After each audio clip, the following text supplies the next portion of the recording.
parole est à Monsieur Éric Pliez, maire du 20e arrondissement. Madame la maire, chers collègues, nous sommes donc invités à nous prononcer sur une délibération visant à accompagner l'équipe de la Grande Coco.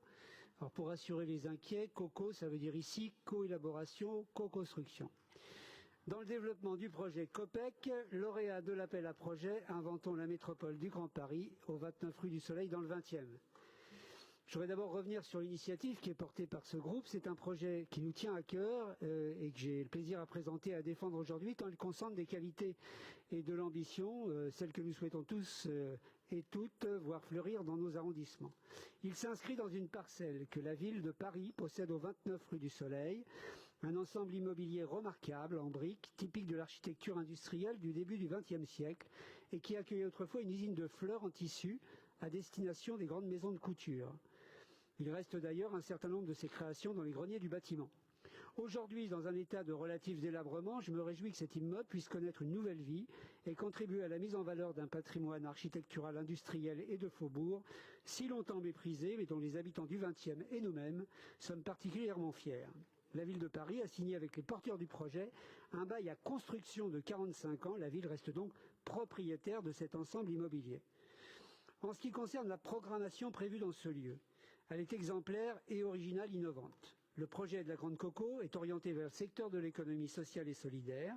Lorsqu'il sera déployé à cette adresse, il accueillera une salle de répétition de musique destinée aux habitants du 20e et aux voisins, une cantine associative, des espaces de formation, de coworking destinés aux résidents de la Grande Coco, ainsi que 4 logements destinés à de jeunes chercheurs résidents du site. Notons également que le projet permet le maintien sur place des restaurants du cœur, aujourd'hui présents dans le bâtiment. Il se distingue donc par son originalité, son ouverture sur le quartier qui l'accueille. Comme je le disais en introduction, la délibération sur laquelle nous devons nous prononcer vise à accompagner la Grande Coco dans le déploiement de son projet. Pourquoi ?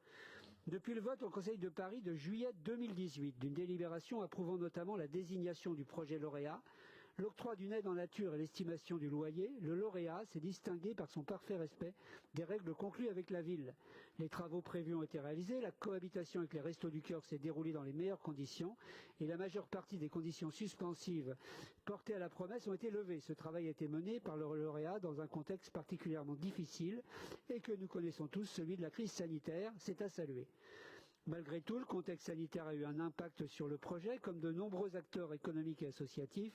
Les porteurs du projet ont vu leurs relations avec leurs partenaires bancaires se rigidifier au fur et à mesure que la crise s'est amplifiée. C'est pour cette raison que la ville souhaite pouvoir épauler le lauréat dans ses demandes de prêt auprès des banques à travers l'octroi d'une garantie. En plus de cela, le lauréat a besoin d'une prorogation de la promesse de bail à construction jusqu'au 31 mars 2022, prorogation que nous souhaitons pouvoir lui accorder. Voilà en somme l'essentiel des dispositions de cette délibération. Je vous remercie. Merci Monsieur le maire.